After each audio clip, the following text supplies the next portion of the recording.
The year was 2017, the year when Zelda changed, capturing the imaginations of longtime fans of the series, fans of video games, even people who rarely play video games, with an engrossing open world and fluid mechanics that invited players to freely experience a huge fantasy adventure however they wanted to. The Legend of Zelda Breath of the Wild left a giant, Triforce-shaped imprint on at least 32 million people. And I'm one of them. As I went into last year, in spite of the series hallmarks that this game did away with, some of which I admittedly wasn't too keen on seeing abandoned and reinvented so radically, I still called Breath of the Wild the best open world game I had ever played. It's one of my favorite Zelda games of all time and was a shakeup that I welcomed, one with profoundly resonant and layered themes about failure, destiny, and legacy that I found myself only appreciating more as time passed. Breath of the Wild was a response to years of criticism against the reported stagnation of the Zelda formula that entries like A Link to the Past and Ocarina of Time popularized. It marked a crucial point of transition for the series, and felt like the beginning of a new era of risk and innovation. This game taught me that sometimes change is good. No matter how uncomfortable, uncertain, and terrifying change can be, without it, it can be difficult to find the proper motivation to grow and evolve as people and as artists. So when Nintendo's E3 2019 Direct closed with the announcement of a sequel to Breath of the Wild that would use the same art style, feature the same incarnations of Link and Zelda, and take place in the same Hyrule, I was initially surprised and excited at the prospect, remembering games like Majora's Mask and A Link Between Worlds, but my optimistic feelings were soon overtaken by confusion and concern. Was this really the best way to follow up the game that made a name for itself by reinventing and reshaping an entire series and subgenre? No, it wasn't.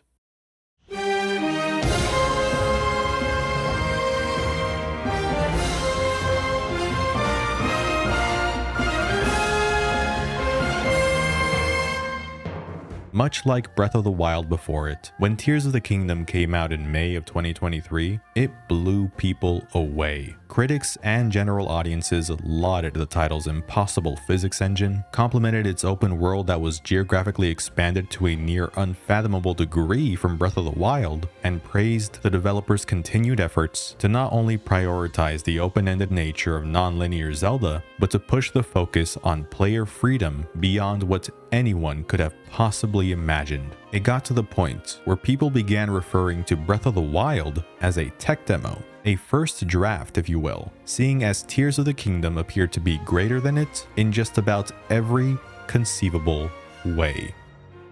So what the f happened? Is the wave of dissatisfied critiques and opinion pieces that cropped up only a couple of months after the game's launch just another example of the infamous Zelda cycle? Well, that's what I thought at first, but I don't believe that to be the case anymore. Because, you see, the game's true colors weren't immediately noticeable to everyone until after the initial hype wore off. When it did, it became much easier to see that Tears of the Kingdom, while much larger and much more impressive on a technical front than Breath of the Wild in several ways, those qualities alone weren't enough to make the game better than Breath of the Wild. The truth was that Tears of the Kingdom's adherence to iteration over innovation made the game feel like a souped-up, reimagined version of Breath of the Wild more than it felt like a proper sequel, resulting in a title that owed much of its success to its predecessor and was cursed to forever live in its shadow because of it. It expanded upon Breath of the Wild, sure, but in a similar way that a DLC expansion would have. That's why the new stuff that is here, like the story, the sky, the depths, and the sandbox-esque building mechanics, often feel tacked on and aren't properly realized, fleshed out, or even suitable for the recycled framework and world. The old remixed content, on the other hand, makes it feel like I'm playing an elaborate randomizer of the last game, just with a different seed. The world is changed, but not in a way that feels particularly intentional, immersive, or inventive. While I had plenty of fun with the game, Like I said, I began to wonder how much of my enjoyment was Tears of the Kingdom really able to take full credit for. And in spite of the fun I was able to have, it bothered me that the game never quite answered why it decided to stick so closely to what came before, especially since it didn't even care enough to address or rectify the missteps of the previous game, or even follow its established continuity. So then, I must ask, why did the devs intentionally lock themselves into making a direct sequel to Breath of the Wild when there is an overwhelming amount of evidence showing that they never wanted to make one in the first place? Because it was convenient. Instead of taking risks, it played things extremely safe. Instead of feeling innovative, it felt more iterative than any other Zelda game that came before it. The sequel to the game that breathed new life into this series was comfortable with just replicating its achievements and doing the same thing again. If Breath of the Wild was a statement of what we're capable of when we embrace change, then this sequel should be a warning of the mundanity that can set in when one isn't given a reason to change. This game is an unfocused mess that, while undeniably still a blast to play at times, bafflingly misses the mark in so many key areas and represents something far more cynical than its predecessor that I just can't bring myself to say that I love it. This is The Legend of Zelda: Tears of the Kingdom.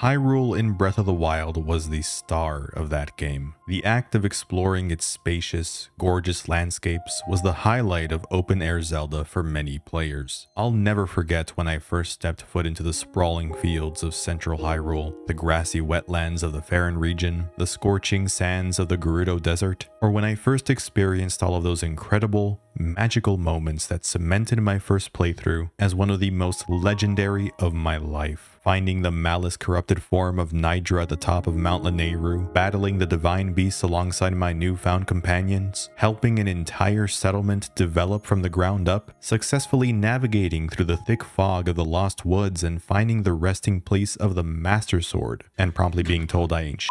Tears of the Kingdom then had the challenging task of recapturing that same sense of amazement and discovery with a world that most players that were heading into this new game were already intimately acquainted with. Satoru Takizawa, the game's art director, had this to say regarding this aspect of Tears' development. I keenly felt that implementing something new into the same world was actually harder than creating something from scratch. Although it is the same world, we want to make sure players experience it with a new sense of wonder. So to achieve that, we had to take a world originally made up of things we designed to fit it perfectly, and then bolt a new layer of surprises on top of it, designed from a different perspective. Hyrule in Tears of the Kingdom is much denser than it was before. There's no denying that. The amount of content packed within the surface layer alone is astronomical, and I'd be lying if I said that some of the remixed elements weren't cool to witness for the first time. However, it's easy to tell that some things were only altered out of a desperate attempt to differentiate Tears of the Kingdom's Hyrule from its Breath of the Wild counterpart as much as possible. And these alterations inadvertently made the open world feel noticeably less coherent and more random than it used to. As Takizawa put it himself, every facet of Hyrule in the last game was designed with meticulous intent, and every element played its role in selling the illusion of a believable and immersive kingdom. And when you mess with something like that, you run the risk of the illusion wavering or even breaking altogether. Take the ruins of Fort Hateno, for instance. In Breath of the Wild, this is one of the most significant locations in the game when you know the full context of the events that took place a century ago. Even without that context, it's one of the most visually striking areas because of the dozens upon dozens of destroyed Guardian robots that litter the battlefield. It gets you wondering about what went down here, and what exactly warranted so much opposition from Ganon's forces at this fort in particular. In Tears of the Kingdom, just like every every other remnant of the Sheikah tech from the last game, all of the Guardians are gone from Fort Hateno. But there's nothing new here to replace them to give any indication that an effort was made to rebuild the fort or demolish the rest of what was left. Just absolutely no attempt to give this landmark a new purpose. These are games that are heavily contingent on the see something interesting and go there aspect of open world exploration. But there's nothing in Fort Hateno now to compel a returning player, or even a new player, to give this area the time of day. Oh sorry, there's a cave here that looks exactly the same as most of the other caves in the game, and a copy and pasted quest. My bad. So to go back to the Takizawa quote again, are these supposed to be examples of the surprises that the team bolted onto the old world to recapture Breath of the Wild's sense of wonder? Sorry to say, but not only are these surprises pretty uninteresting, their inclusion doesn't feel like it was motivated by anything other than to cram new things to do in this area in lieu of significantly revamping it amid the absence of the stuff that originally gave the area meaning. Tears of the Kingdom is full of these weird, arbitrary, and at times harmful modifications to the world that make the game play more like a ROM hack than a sequel that gave a damn about updating Hyrule in compelling ways. To use another example, the Thundra Plateau oddly was stripped of its defining characteristic, the constant thunder and lightning that made the Shrine Quest puzzle here memorable and kind of challenging, as it forced you to deal with rain and electricity. Yeah, in Breath of the Wild the weather returned to normal after getting the Shrine's blessing, but the area had already left its impact. Here, the plateau is just so barren and uneventful. The new puzzle here also not only doesn't reveal a shrine anymore, which strips this landmark of even more of its distinctiveness, the solution to the puzzle is grossly unsatisfying too. It is not intuitive in the slightest, as the hint is tucked away in some far off corner of the map, and the new reward for solving it is honestly more puzzling than the puzzle was. And now that I've brought up shrines, the shuffled locations of the new ones reveal a fundamental ignorance for how the old ones were methodically placed in the world before. They couldn't just put the new shrines where the old ones were, since they're meant to serve as one of the central extrinsic motivators for exploring Hyrule in the first place, and if they remain in the same spots, the intrinsic feeling of finding them wouldn't be as potent either. Thing is, places like the windy rock formations in Horon Lagoon and the stone rings in West Hyrule Plains, just to keep the rock theme going, are so empty now and devoid of their original identity, since those old shrines are now gone without a trace. And once again, what replaced them is either lame or straight up non-existent. As stated earlier, it gives off this strange ROM hacky randomizer energy. And hey, I love randomizers for the way they're able to put a spin on my pre-established perception and knowledge of games I normally know like the back of my hand. But I didn't expect this kind of randomness from my new $70 Nintendo developed Zelda game. The emptiness of the two aforementioned areas especially stuck out to me because of how much I enjoyed the riddles associated with them in Breath of the Wild, and the way that those riddles contextualized many of the more fascinating points of interest in that game in general. And if it wasn't obvious by this point, yes, this is my way of segueing into how Tears of the Kingdom made the bizarre choice to mostly abandon this aspect altogether, at least when it comes to shrine quests. Most of the shrine quests in Tears of the Kingdom now require you to transport a green crystal to a designated point. I feel that I should specify a little more. When I say that most of the shrine quests are like this, I'm saying that 25 out of the 31 shrine quests here involve these f***ass crystals. Although it is the same world, we want to make sure players experience it with a new sense of wonder. This isn't a refreshing take on an old concept. It is the bottom of the barrel of possible activities to include in an open world game, and I am just shocked by how badly they butchered one of my favorite parts of the previous title. Even for the crystal quests that still require you to complete some extra riddle-like task, the mere presence of the crystal cheapens the whole thing like you wouldn't believe. All of them are also detectable by the shrine radar now, which just adds to the level of cheapness and feeling that these shrines were randomly plastered in the overworld with little rhyme or reason or attempt to hide them. While I really did get a kick out of how some of the areas in Hyrule were remixed, like the Gleeok chilling on the Great Hylia Bridge, the Korok Forest now needing to be accessed from within the depths, and the forest itself being eerie as all hell, and honestly, most of the changes made to the 4 main story-related regions, that is until they revert to their familiar Breath of the Wild states right after clearing the nearby temples, as a whole, the world does not feel fresh enough. And in many respects, it feels much more artificial and confused now. Why are all of these ruins still here? Why are there basically no new towns or settlements aside from Lookout Landing? I know that the time between Breath of the Wild and Tears of the Kingdom is only about half a dozen years or so, but aside from a few one-off examples, there is very little here to convince me that Hyrule has considerably recovered or developed since Calamity Ganon was defeated, both in the narrative context of the story and the literal context of Tears' status as a video game sequel that supposedly prioritized the gameplay over the story anyway. Perhaps the returning landmark that exemplifies this issue the most is Hyrule Castle. Now, obviously, I didn't expect Hyrule Castle to have some insane glow-up, considering that it was ground zero for the Calamity and the upheaval and is freaking floating in the air now. Ideally, for me, it would have transformed into Ganon's Castle, but that's besides the point. Ganondorf already gets his own extended Ganon's Castle-esque set piece in the depths that I actually quite like anyways. I don't think it was crazy to think, though, that there would have at least been some new part of the castle to uncover and explore. You know, maybe in the time between the two games, Zelda ordered the construction of some extra rooms in the place since she was going to have to renovate every damn building anyways after Breath of the Wild because, I mean, look at this place. But not only was this not the case, which is disappointing enough on its own, there is enough proof here to conclude that the castle was untouched after the events of the last game. From the specific visible scarrings and damages to the structures, to even the positions of objects like the chandeliers and tables in the dining hall, there are so many features in Hyrule Castle that are identical between the two games. This tells me that A, nobody in Hyrule bothered to so much as tidy up the kingdom's most important and historic monument, or B, the developers didn't give a damn and didn't include any signs of a potential reconstruction effort. Nobody fixed these tables, but I'm expected to believe that some food fanatic came in and plastered a poster of a recipe for rice on the wall? F*** off. You know, this does lend credence to the all but confirmed theory of a relationship between Link and Zelda, as it would explain why she decided to move in with him. She just didn't want to fix her fucking house. Also, apparently creating a champion explains that a loss of stonemasonry knowledge and lack of resources are the reasons that Hyrule Castle essentially looks the same, which I guess would also explain why all the forts are still in a similar state. But, yeah, I don't buy that. This feels like a convenient explanation, not a planned one, sort of like when Fujibayashi explained what happened to the Sheikah technology. If you don't know what I'm talking about, here's what he had to say on the matter. I don't know.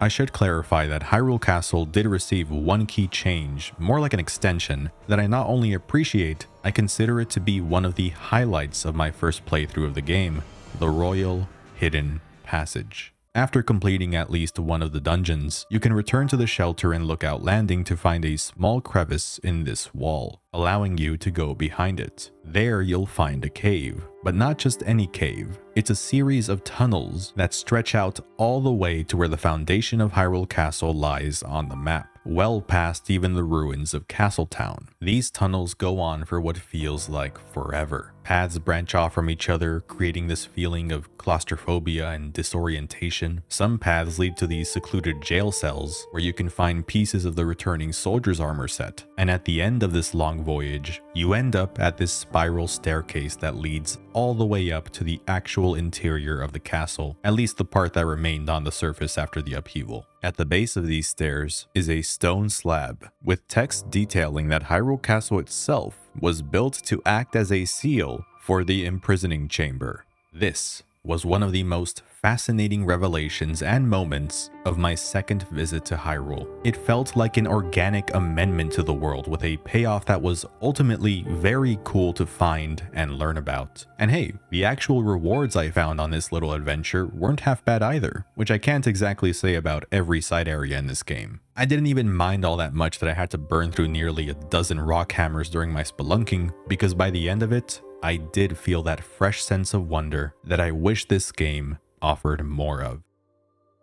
Alright, let's talk about the caves and why they're bad. Tears of the Kingdom didn't just settle for remixing returning areas. It also added a couple of entirely new types of explorable spaces to the surface world. Caves are maze-like, enclosed sub-areas seamlessly integrated into the familiar cliffsides and mountains from the last game. They're home to unique materials and monsters that aren't found above ground, and the complexity and size of their layouts range from fairly straightforward and small to, holy shit, I've been in here for 20 minutes now, where the hell am I? There is something oddly therapeutic and addictive about spelunking in Hyrule, mining for gemstones and other goodies. Ascend, one of Link's new abilities, makes it extremely easy to exit a cave from any point as well, which I will always find infinitely more awesome than being transported back to the entrance via a teleporter like many other games do. And I'll always be stunned by, again, how naturally these areas fit in a map that originally didn't have them and more than likely never accounted for them. Reaching the top of a barren hill is now accompanied by the likelihood of a cave system lurking underneath it as well. It's too bad then that once you've seen one cave, barring a couple of notable exceptions, most of the underground areas in Gerudo Desert come to mind, you've pretty much seen them all. And this can unfortunately be said about a lot of Tears of the Kingdom's new areas. More on that later. It doesn't take very long for the monotony of cave exploration to sink in, from the bland visual design to the dullness of the actual gameplay with how many boulders you have to clear away with weapons or bombs, the latter of which are now a limited resource, I might add. After a while, you realize that the caves, and more specifically the bubble gems inside each cave,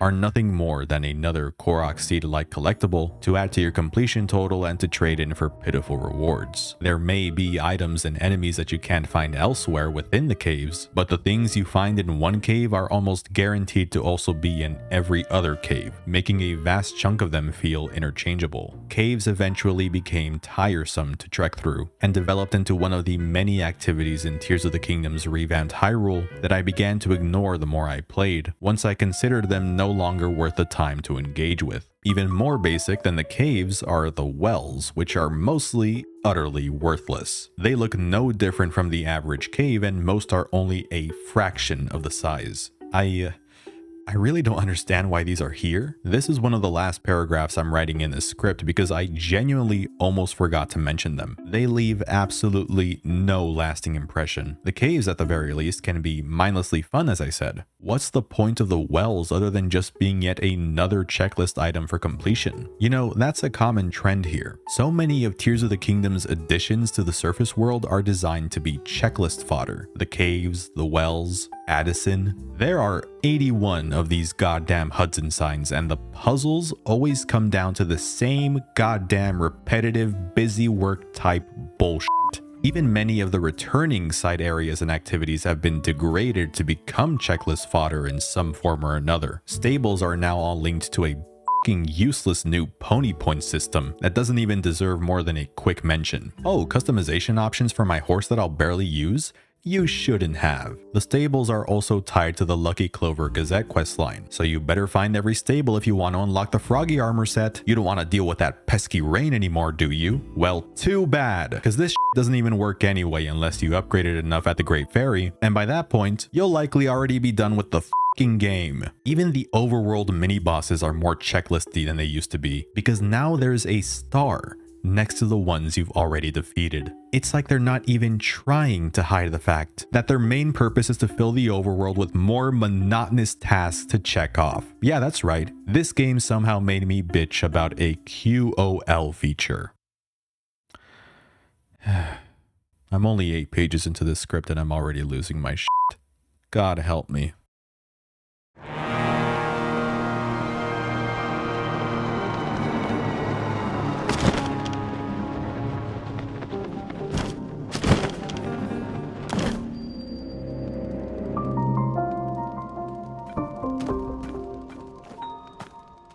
When Takizawa mentioned the layers of surprises they had added to Breath of the Wild's world in that earlier interview, part of him was more than likely referring to the literal new layers present in Tears of the Kingdom's map. The gloom-spewing chasms now plastered around Hyrule are the gateways into the depths, an entire component of the game that the devs managed to keep under wraps until it launched. If you ignore the fact that the game leaked 2 weeks before the official launch. The depths is roughly the same size as the surface layer, with the main distinction between the two being the depths' obviously much more oppressive atmosphere. The whole place is shrouded in darkness, making it virtually impossible to see what's ahead of you without manually lighting the way yourself with bright bloom seeds or the light roots that illuminate a small radius when activated. Not only is visibility limited, the enemies are all infused with gloom. on top of the gloom that already coats much of the terrain down here and impedes exploration. Any of your hearts depleted by gloom can't be recovered without specially made gloom recovery meals or contact with the sun's light from the world above, which in the depths is only accessible while standing under an activated light route. The depths is also home to the valuable zonite ore, a crucial material if you want to invest any of your time playing around with zonite device-powered mechanisms. There are smaller zonite deposits randomly scattered around the depths, and larger ones in the various abandoned mines you can discover. When the game first came out, the depths was the most unexpected and surprising thing about the updated Hyrule. Like I said, this wasn't talked about at all during the lead up, and only with the benefit of hindsight have I realized that this place did actually make quite a number of appearances in some of the trailers. Never could I have imagined that the developers had glued yet another layer onto Breath of the Wild's map, in addition to the one that we already knew about. It leaves one hell of a first impression, with how long it takes from when you first jump into a chasm to when you finally land on solid ground, along with the blaring horns that play once you're a ways into the descent. This underworld is super foreboding and intimidating at first. The gloom status can be pretty difficult to deal with early on, as can traversal, since the topography can be surprisingly challenging to navigate if you only travel by foot, even though it's merely an inversion of the surface world's landscapes. In spite of its unwelcoming nature, the depths can have this alluring presence to it, pulling you into its clutches and refusing to let go. The sort of mindless addiction that I noted about cave exploration on the surface goes double for the depths. Something about slowly filling out the map and collecting zonite as you do so can feel kind of relaxing and fun when you aren't getting your ass handed to you by Lionels and giant frogs. However, while I think that the depths amplifies the best features of the caves, it also amplifies their worst qualities to the nth degree. What you see is what you get. This is basically what the entire depths is like, presentation-wise and gameplay-wise. And remember, the depths is just as big as the surface, so you can bet that monotony is an even bigger issue down here. It's not just the fact that nearly every part of the depths looks exactly the same aside from the biome beneath the Elden province. It's the fact that no matter where you are, the stuff there is to do doesn't really change either. Light the way, collect some zonite, activate a light route. Light the way, collect some zonite, activate a light route. Light the way, collect some zonite, activate a light route. And every now and then in the middle of that routine, fight a recycled mini-boss, or even a recycled normal boss, or clear a Yiga clan base that's usually guarded by 1 or 2 grunts, or find a treasure chest that may contain a total of 1 new armor set, or one of several old Breath of the Wild amiibo armor pieces and weapons that'll just break eventually, like every other goddamn weapon does in this game. The depths feels like such an afterthought. There is almost nothing interesting to find down here, in a game wholly reliant on discovery-based exploration, and the few interesting landmarks and bits of content that are down here are all incredibly bare bones. The entire Master Koga quest is like this. It doesn't exactly reveal anything new or unique about the story, since the Yiga clan is somehow even less of an item in the overarching narrative than in Breath of the Wild, and they just repeat the same joke from the last game about Koga being an incompetent buffoon. While the fights against him are kinda cool, they, again, don't really offer anything new in terms of gameplay. It's not like you have to make any of your own vehicles to counter him in most of these fights anyways. Really, the main purpose of the depths is to serve as a place where you can grind zonite and pose, I suppose. Hey, that rhymed. Aside from that, this is the poster child for how not to design an open world. Spending more than a couple of minutes down here is a chore because there's just nothing else to see or do. Tears of the Kingdom found a way to disappoint me with something that I had zero expectations for. This game has this annoying habit of introducing something in a grandiose way and then just screwing the pooch when the time comes to give it a proper payoff or even just keep the sense of excitement alive. And to my dismay, this is even true about the layer that I did have some more concrete expectations for. Before the game came out, the biggest thing that the marketing focused on was the sky. It was the big reveal when the first bit of gameplay was shown at E3 2021, and it continued being the center of attention during the gameplay demonstration in March 2023 hosted by Aonuma, and all of the promotional art, and even the box art. The sky was prominently advertised as Tears of the Kingdom's defining hook. Even though the surface world was being reused from the last game, no matter how that part of the game shaped out, it would be justified because of this. A fully explorable sky world, one seamlessly connected to the world below. Essentially, this was going to be Skyward Sword on crack. It's the first thing that the game shows you after the intro. Taking those first steps outside of the ruins Link was transported to recover from the injuries he sustained during the prologue is a moment that rivals, if not surpasses, the Shrine of Resurrection exit from Breath of the Wild. Now hundreds of meters above the Great Plateau, Link finds himself on the Great Sky Island, with dozens of other floating landmasses scattered about in nearly every direction. As the title fades in and the music reaches its glorious crescendo, you can't help but be awed by such a powerful sequence.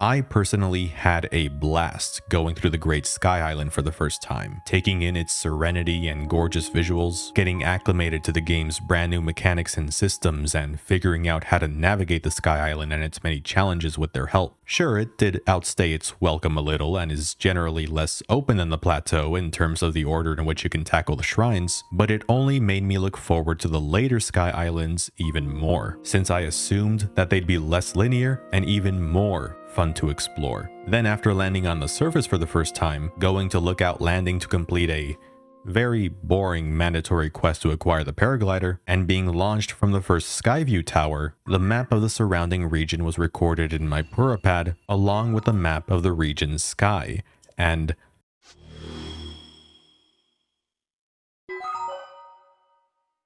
no shit, I thought my game was actually bugged. Yeah, those little specks are all the Sky Islands in Central Hyrule, and this is what the entire sky looks like when it's completely filled in. Remember how the Great Plateau in Breath of the Wild was merely a small sampling of the rest of the open world? They kinda got it backwards this time, wouldn't you agree? Tears of the Kingdom, for as much as it promoted the sky in its marketing and its tutorial, might I add, doesn't have a whole lot of sky. Worse yet, the shockingly small number of explorable sky islands that are in the game are pretty fucking lame. The sky is primarily made up of these cookie-cutter, tiny, uninspired island clusters. Some of these can be pretty cool the first time you find them, but by the 5th X-shaped archipelago, you start asking yourself if exploring the sky is even worth it. There are quite a few challenges and types of puzzles that can only be found in the sky, alongside sky exclusive materials and such. Most importantly, the Zonai devices that you can obtain from these capsule dispensers. So there is reason to come up here, but the amount of times that Sky Islands are shamelessly repeated is downright pathetic, and honestly unacceptable considering how much attention this part of the game received during the lead up. Most of the Sky Islands are also painfully lacking in visual variety. This seems to be a recurring theme, huh? The sky in this game is peaceful as heck. It's beautiful. The yellow grass and gold leaves that cover the branches of the trees, combined with the return of Breath of the Wild's lighting engine, creates some of the most breathtaking sights in any big budget video game on the market. However, pretty much every Sky Island is like this, and these very same repeated aesthetics, while pretty, aren't helping these islands beat the copy and paste allegations anytime soon. Again, it doesn't help that the stuff you're asked to do on the Sky Islands is constantly being repeated as well. Transporting light crystals from one island to another, there are a bunch of these here. Diving through sky rings, rotating a giant sphere or platform, even the Koroks are usually in the same relative spots. I have a bone to pick with these Death Star looking islands in particular. The first time I saw this floating ball in the trailers, I was intrigued by what it could be. What was inside of it? Why did it look so different from the other Sky Islands? Could it be dungeon related or a dungeon in and of itself? Okay, I knew that last guess was probably wishful thinking on my part, but I was curious all the same. Yet I was still thoroughly let down when I not only found out what this sphere was in the final game, a whole lot of nothing, but that there were more just like it. For as disappointed as I was by what the Death Star ultimately amounted to, I was even more upset when I found out that it wasn't even allowed to be its own one-of-a-kind oddity. It was yet another generic, reproducible piece of content to fill the sky with more garbage. So I ignored the rest of the floating spheres. I think I checked out one more after this, but I didn't bother with any of the others I saw.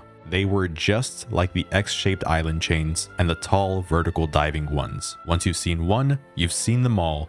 So what's the point? Well, on my most recent playthrough, I found this, the Starview Island. This is one of the coolest sky islands in the entire game. Why?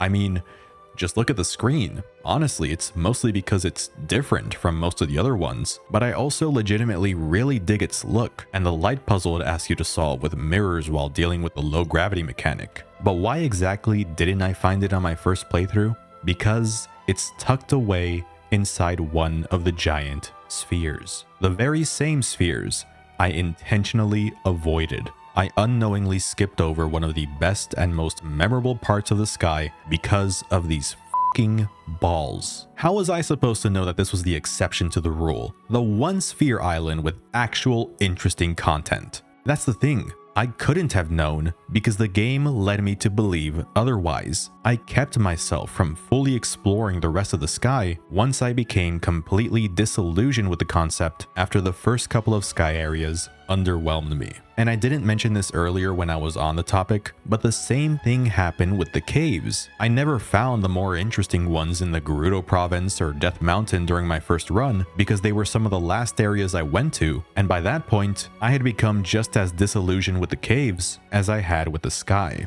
It's so funny too, in retrospect, how upset I got when I discovered this island and realized why it managed to elude me for so long, because it's still kind of just meh. I said I liked the light puzzle here, but it's really no different from the light puzzles you'll encounter in shrines or the lightning temple. The rest of the sky in Tears of the Kingdom simply set the bar so low that for as basic and straightforward as islands like Starview Island, Zonai Forge Island, the Thunderhead Isles, and all the floating labyrinths are, they still manage to come out on top among the plethora of sky islands that have absolutely nothing going for them in comparison. The best thing about the sky in this game in a gameplay sense is how much it streamlines traversal of the surface world with how easy it is to glide or ride a flying vehicle to a point of interest on the ground from one of the islands. Heck, most of the time, launching yourself from a skyview tower or riding one of these rocks with recall and then gliding to the point of interest accomplishes the same thing. So you don't even need to touch most of the sky islands if you don't want to. Then again, a big reason you're compelled to do this in the first place is because of how tedious it feels trying to explore the surface on foot since, you know, it's largely the same map as last time, so this sort of feels like a backhanded compliment now. For as majestic as it can look, and for as thrilling as it can feel to skydive great distances with almost zero loading, the sky feels extremely underbaked, which is so odd considering, again, how much of a big deal it was made out to be. I know one of the first complaints I shared had to do with a general lack of sky islands in the game, but seeing as most of the ones that are here are this bland, this dull, and this repetitive, maybe it's a good thing that there aren't that many sky islands after all. What's weird is that I remember going back to watch the E3 2021 trailer while I was in the middle of my first playthrough and noticed that the sky looked noticeably more occupied. I figured that my eyes were probably just playing tricks on me, or my mind was just trying to force some conspiracy about cut content and the sky potentially being rushed in favor of a certain other part of development. But then I eventually came across a quote straight from Tears of the Kingdom's director regarding this very thing. The new actions in Sky Area were such novelties to us that we added one sky island after another to test out the different gameplay elements. Then one day the designers scolded us. They said we'd made the skies messy by adding too many islands. So I guess Tears of the Kingdom at one point did have way more sky islands. Were they good sky islands though, is the question. Well, we may never know for sure, but my guess would be no. These were probably just more of the typical empty cookie-cutter islands seen in the final game, so at least the designers had the foresight to suggest removing most of them, since quantity shouldn't be a priority if the quality of the content isn't enriching enough to justify adding more of it. I mean, what good is an open world with a crap ton of surface area if most of it isn't fun to explore? Oh, even without this direct confirmation from the director, it's pretty obvious that the sky wasn't given enough time in the oven. It was once the home of the long extinct Zonai, but it doesn't convincingly feel like a place that was ever lived in, barring all of the copy and pasted ruins and the Temple of Time on the very first island you explore. This sky island has a launch platform like several other islands do, but this one needs to be activated for some reason. That's strange. Why aren't the other ones like this? These irregularities all suggest that this was a clearly unfinished component of the game. The core flaw with both of Tears of the Kingdom's bolted layers is that they both prioritize style over substance. The concept of making the world bigger by letting you soar through the clouds and delve into the dark, forgotten underground depths of Hyrule is incredible on paper, but in execution, it's clear that the team was struggling to fill these layers with fun and unique stuff for players to experience, and they feel very hollow and cobbled together. They discourage exploration because they teach you early on that any tangible or personal rewards that they may have are few and far between. Returning to the word I used earlier, they feel like afterthoughts, which for the depths sort of makes sense, but for the sky? You get what I mean. So, how's about we shift our focus to the stuff that the team evidently didn't treat as afterthoughts? The stuff that they clearly spent most of the 6-year-long development period working on and polishing, and how they too can kind of be not that great.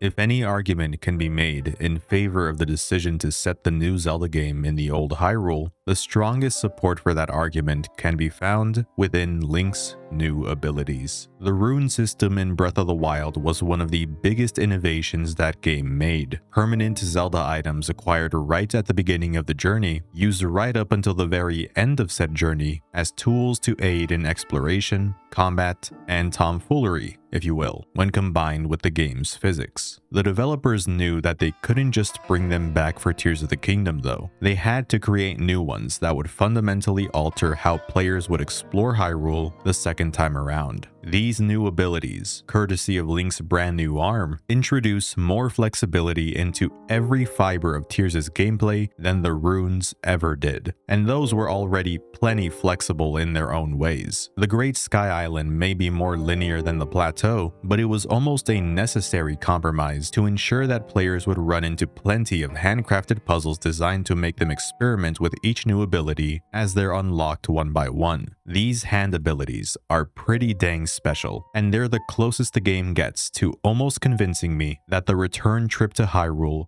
was worthwhile. What I'm trying to say is that the next 8 minutes or so will be the longest stretch of uninterrupted positivity in the whole video, so savor it. Fuse was a creative way for the devs to shake up the combat without actually shaking up the combat. Okay, I just said I was going to be positive. Essentially, any material or interactable object that you find and or collect can be fused to your equipment, granting a weapon, shield, or arrow new properties that range from, but aren't limited to, stat increases, elemental attunements, various other behavioral modifiers, and silliness. There was a bit of an issue in Breath of the Wild where many of the materials that clogged your inventory would serve little purpose and would usually be left to rot and may be used for cooking or armor upgrades every now and then. In Tears of the Kingdom, every new material and piece of equipment also brings with it a new fuse combination for you to try out. Now, not every combination is going to blow you away, though some of them literally can, but to this day,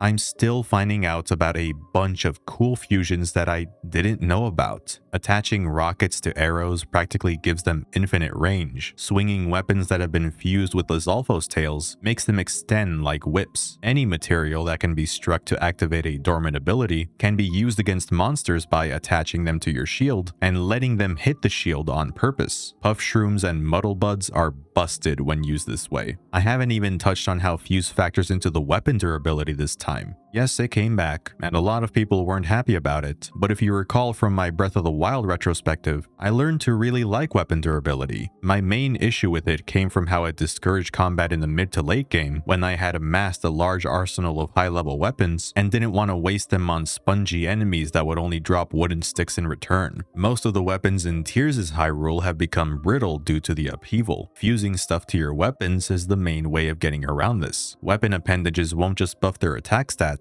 they'll usually allow them to last longer as well, on top of granting the weapon any bonus effect that the material held. Higher level monsters will also drop better fuse materials than lower level ones, pretty much guaranteeing an ROI for going out of your way to participate in combat now. And trust me, you can make some downright absurdly strong weapons with the right fusion recipes. Every line of equipment now has a unique passive effect, and some can exponentially buff weapon strength. Zonai weapons get a nice boost when fused with Zonai materials, and any fusion involving a Gerudo class weapon automatically becomes twice as powerful, with the trade-off being that it won't be as durable. The system isn't perfect by any means, as I'll elaborate on later, but Fuse not only markedly made melee combat more enjoyable for me in Tears of the Kingdom, it consistently wowed me with the number of different combinations there were that altered my equipment to be better suited for different use cases. In other words, fusing a bomb to my shield and using it to enter bullet time in the middle of a fight gives me a rush of dopamine that very few other video games are able to replicate.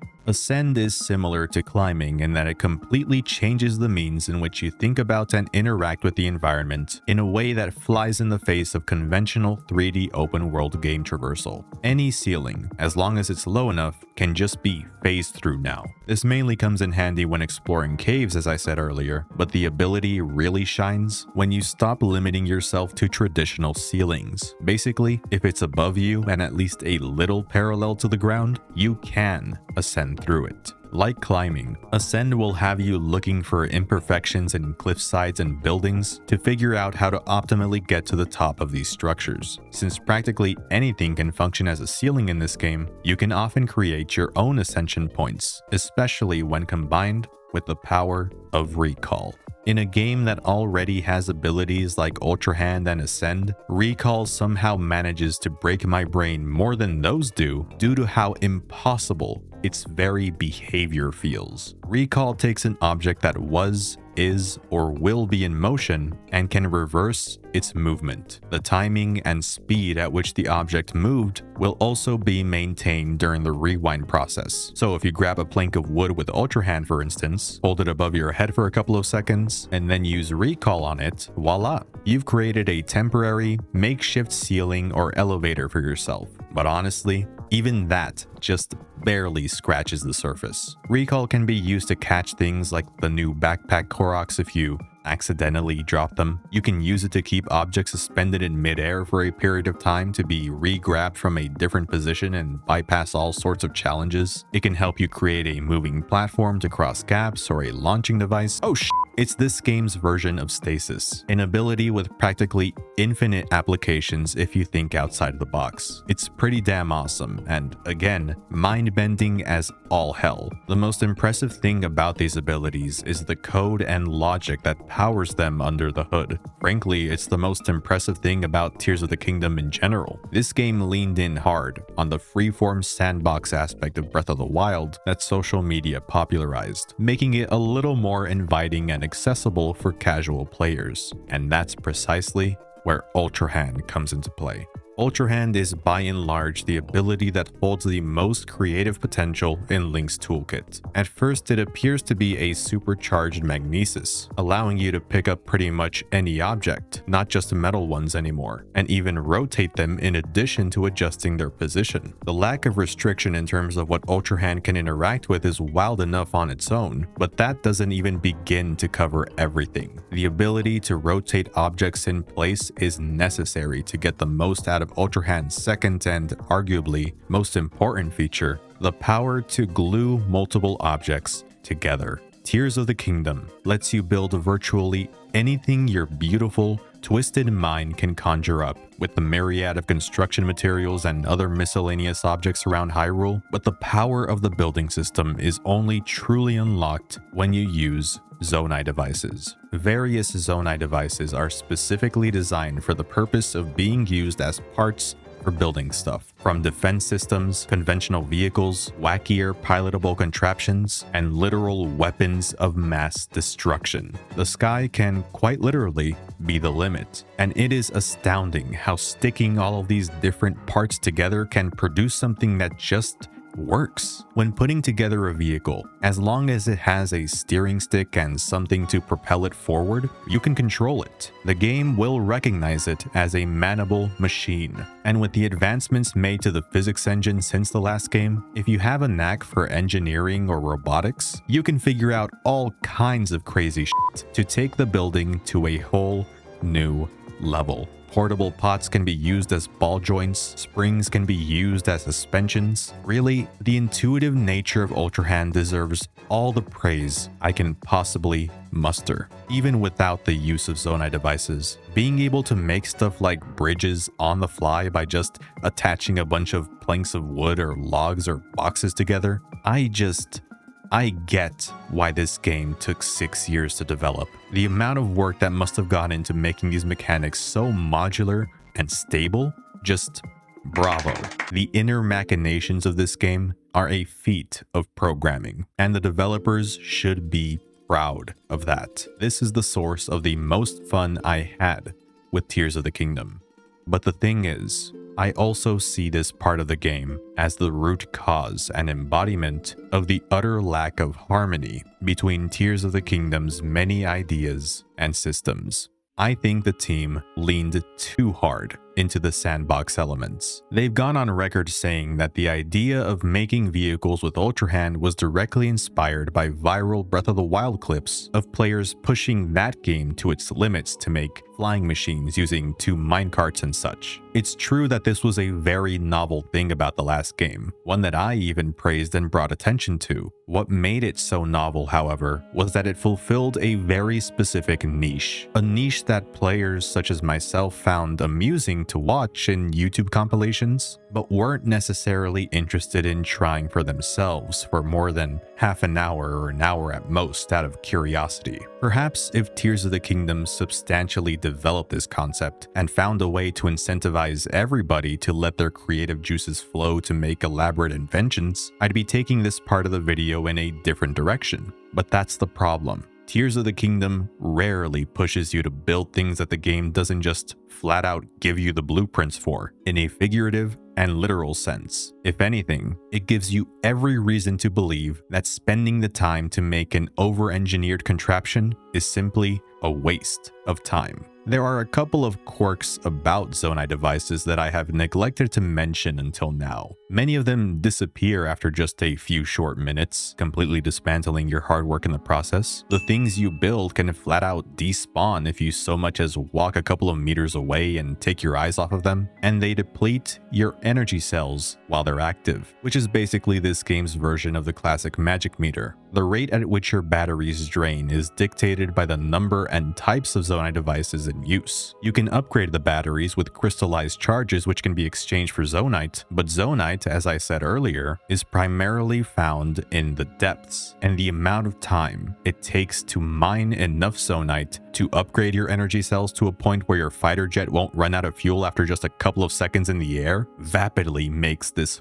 whole ordeal devolve into a boring, tedious slog. And if you don't want to go through the trouble of rebuilding your vehicle piece by piece every single time you want to use it again, which can also quickly use up all of the Zonai devices you have on hand, you're gonna need even more Zonite to take the much quicker auto build route. And the amount of Zonite required for auto build only increases as the complexity of your invention does. Any part manifested with auto build is also hilariously delicate. This all sounds like a pain in the ass, right? That's because it is. It doesn't have to be though, because you can get very effective results by just sticking to the same simple builds that don't cost a lot of zonite to construct or energy to operate. Is the hoverbike more boring than the fighter jet? Is the Flintstones mobile more primitive than the 1900 sedan? Yes, but they're more efficient, more economical, and more sensible in pretty much every way. As a matter of fact, most grounded vehicles aren't usually worth building either. The unpredictability of the terrain will eventually bring your land voyage to a halt, so it just makes sense to use air travel in most cases. Plus, it's faster. It's the same reason why horses are rendered useless now. Zonai vehicles, especially flight-based ones, outclass them in nearly every way.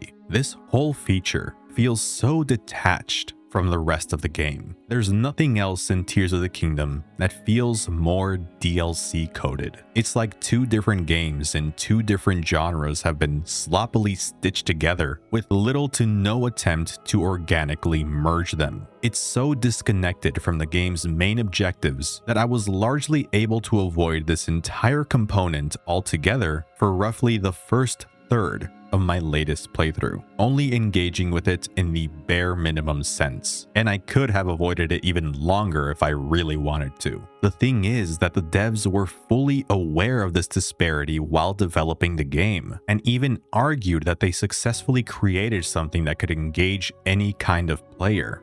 We originally wanted to implement this gameplay so people could enjoy simply attaching things rather than building something substantial. By placing the attaching feature at the center of the gameplay, I think we have created a mechanism that meets the needs of both those who want to create something elaborate and those who only want to do the bare minimum needed in order to progress.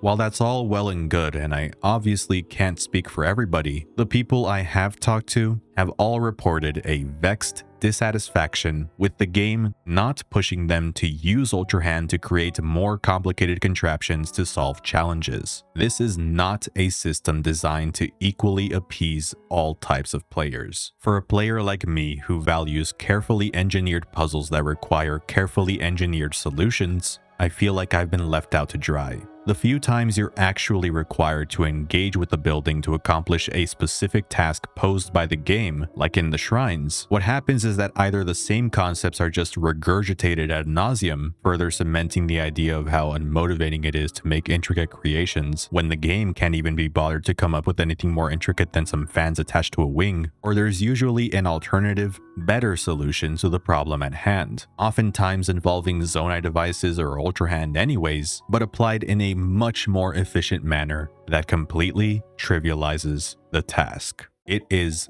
astonishing how Link's abilities and the Zonai devices can completely and so easily invalidate several of Tears of the Kingdom's puzzles and even many of its other gameplay elements and design choices. Circling back to the lack of harmony I brought up earlier that this game suffers from. Let's delve into what shrines have to do with this, since I was just talking about them a second ago. Like in Breath of the Wild, shrines in Tears of the Kingdom are supposed to be some of the more restrictive parts about the game, and they're the closest thing in the game that resembles traditional Zelda puzzles and dungeons, even more than the actual dungeons in this game in some ways, but I'll get to that later. Every shrine in this game still has what I'll refer to as an intended solution, and when sticking to said intended solutions, which now place a lot more focus on the physics of objects and how they interact with one another, I would deem quite a few of these shrines to be a marked improvement over many of the shrines in the last game. The intended solutions generally require a little more critical thought to figure out than last time, and to me, they feel a little more puzzling and Zelda-like as a result. However, it is also much easier now to completely break shrines and ignore the intended approach. Instances of this were present in Breath of the Wild as well, but they were nowhere near as commonplace. And I may have actually overplayed the severity of this problem in my video on that game. Honestly, I think that my first Tears of the Kingdom playthrough was still fresh in my mind, and some of my criticisms that were more relevant to this game may have bled into the Breath of the Wild script. So, sorry about that. You know how Breath of the Wild speedrunners used to abuse stasis launches and, more recently, the wind bomb exploit to skip shrines altogether? In Tears of the Kingdom, skipping shrines doesn't require anything of the sort, because what those exploits accomplished can now be effortlessly achieved with the basic tools that the game provides you. The restrictions that shrines attempt to put in place, like the unclimbable walls and disabling the auto-build interface and Zonai device inventory menu, can be circumvented with an already fused rocket shield or spring shield or bomb shield, the latter of which can be fused within the shrine anyway. These targets that need to be struck with a good amount of force can just be shot with a bomb arrow. Ascend and Recall can often be used in the event that you don't have a shield that can get you over a wall, and Recall in general can just totally bypass an entire series of hurdles with minimal exertion. And look, don't get me wrong, the fact that any of this is even possible is a testament to the freedom that emergent game design allows for, and I'm sure that the devs and even many players see this as a good thing. But this just takes the philosophy of open-air Zelda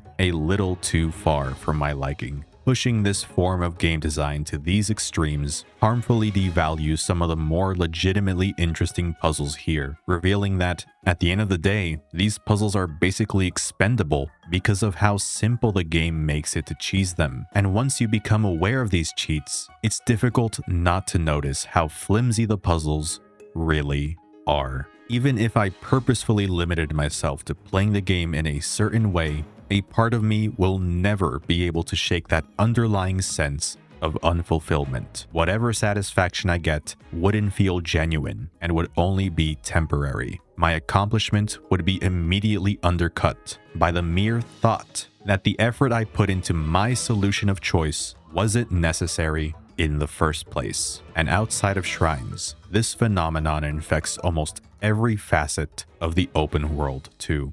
When dealing with the crisis in the Elden region, you'll reach a point where you're asked to climb to the top of Death Mountain. The sides of the large volcano are now outfitted with rails, ready to be ridden on via a minecart. There are also monsters placed along the spiral path that you can take out with Yunobo's power of fire. This is how you're meant to get up the mountain. It is one of a couple of unique set pieces that this quest has you partake in, and on my first playthrough, I just hoverbiked over this bitch, and when I did, something inside of me snapped. Realizing that I was just able to directly fly to the peak of Death Mountain retroactively diluted my favorite moment in the game up to that point: the rising island chain. There's a reason why this comes up so often in conversations about Tears of the Kingdom's greatest moments. Sure, upon reflection, it isn't all that substantive in a gameplay sense, even when taking the intended approach, but what it lacks in complicated level design, it makes up for in atmosphere, vibes, and build-up. And it certainly helps that the Rito quest is one of the first ones most players will tackle, so that they'll encounter this set piece early in the game when they're at their most impressionable. The Rising Island chain utilizes the backdrop of the sky to its fullest potential to create a specially crafted visual and auditory experience. The way that the music gradually intensifies in accordance with your own progress through the blizzard, rising in volume and texture as you rise above the floating ruins to dive into the eye of the storm. It's incredible. I still think it's incredible. In isolation, as long as I blissfully ignore the fact that this entire sequence can be skipped by making a beeline toward the top of the storm cloud with a vehicle, bypassing the platforming sections entirely. Really, it's a mystery why this didn't hit me sooner, since I also did the Zora quest before the Goron one. The journeys to the wind and water temples are very similar. They're both lengthy, linear platforming focused segments set in the sky. When I did the water temple one though, I used the low gravity, Zora armor, and Tulin's vow to skip past many of the floating ruins, not realizing that I didn't even use the hover stones to reenact that one scene in the final trailer that I was looking forward to once I got the game. Sure enough, I didn't find the Wellspring Island to be as fun as the Rising Island chain, at the time failing to notice that I could have just as easily made the Rising Island chain similarly underwhelming for myself. It's clear to me that areas like these were designed to be approached in specific ways to enhance a particular emotion or mix of emotions, the sense of adventure, danger, tension, exhilaration. But how exactly are these emotions supposed to feel earnest when they can so easily be negated by the notion that these are just a series of a bunch of random pieces of video game geometry that can be skipped? The fact that basically any problem can be outwitted with the same fail-safe tactics and strategies over and over again has such an adverse effect on the world design and the fulfillment that should come from needing to contend with it and adapt to it. Every region becomes consequently homogenized when all you need to do to overcome their unique geographical challenges is stick 2 fans to a steering stick. No more needing to use sand seals to surf through the desert sands or minecars to safely ride over a lava lake. A flying vehicle can solve everything. It's almost as if this entire mechanic started its life as extra DLC stuff to f around with. This is the price of freedom. The outcome of mixing creative mode with survival mode. I don't know, I haven't played much Minecraft. Tears of the Kingdom so frequently feels like it is at odds with itself. It tries to have its cake and eat it too. It wants to be one of the most liberating sandbox games of all time, all in the name of player freedom. Yet its world consists of set pieces and puzzles and level design that work best when there are sufficient restrictions in place to prevent the open air elements from undermining the more handcrafted ones and to ensure that every type of player can have a fulfilling experience. Breath of the Wild wasn't perfect in this regard either, but I definitely think that it struck a better balance at this than the sequel did. Tears of the Kingdom is so bad at keeping that balance that even some of its returning core systems, like climbing and stamina, are nowhere near as important as they used to be. I am typically, as one of my friends so elegantly put it, a stamina slut, because of how much exploration relied on it in Breath of the Wild. Having a lot of stamina can certainly still come in handy in this game, but most of the time, a rocket shield or a ladder of hover stones combined with Ascend can lead to the same or even better results. These strategies even further invalidate the damn froggy armor, something that was supposedly added to make stamina management while climbing wet surfaces more practical. Why are you even here? There is no sense of cohesion here. This game is a smorgasbord of contradictory ideas, a concoction of ingredients that fail to mix well together. On a surface level, it's easy to say that this game is superior to Breath of the Wild because it has so much more stuff to do. There's so much more fun to be had. But it all comes at the cost of a central vision, a consistent through line. I didn't fall in love with Breath of the Wild exclusively because of the freedom it provided. The reason I really fell in love with it was due to how it managed to somehow tie all of its open air elements together into one focused experience. And at no point did this become more clear to me than after I finished this game. Tears of the Kingdom doesn't do that, and its obsession with being a player agency driven sandbox, ironically, can funnel many players down a style of play where they are dissuaded from creatively expressing themselves and from engaging with the game's systems in a deep way. Brief intermission. This video has been the most difficult video I have ever had to make. If you're even slightly familiar with my channel, then you would know that rarely do I make videos on games that I don't have at least an inkling of a strong, positive, personal attachment to. I don't take pleasure in dragging games through the mud, which is why in the videos where I do spend extended periods talking about stuff that I don't particularly enjoy about a game that I otherwise really like or respect, I make it a point to assert how much I still like the game in spite of my dumb personal qualms. Sometimes those can be the most powerful works of art, the ones that you resonate with despite all the things you don't particularly enjoy.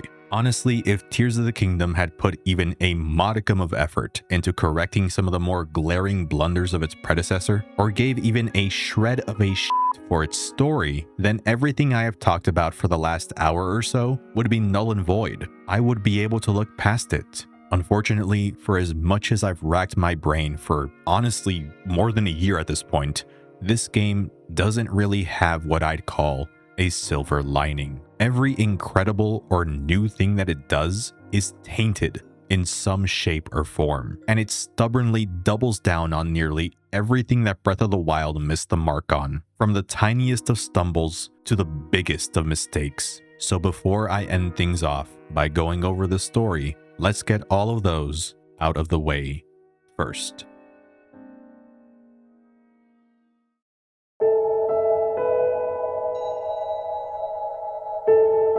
As excellent as I thought the Rising Island chain was when I first played the game, the thing that followed it deflated that high in near record time. Inside the storm cloud is the Stormwind Arc, one of Tears of the Kingdom's traditional dungeons. In one of the most bewildering parts of the Ask the Developer interview, the Zelda devs were directly asked about dungeons in the new game, to which they assured the interviewer that they had listened to player feedback and that dungeons were not only back in Tears of the Kingdom, but that they took closer inspiration from the older titles when designing them this time around. This claim about the supposed return of classic dungeons was repeated in later interviews as well. And yes, the dungeons in Tears of the Kingdom are more traditional, but in the loosest sense of the word. The closest that these dungeons get to resembling traditional Zelda dungeons is in how they're named. They all may sport their own theme now, like I hoped for too, but it's done in the shallowest way you can think of. The Wind Temple, for instance, takes the form of an ancient ship from an old Rito folktale. Sound familiar?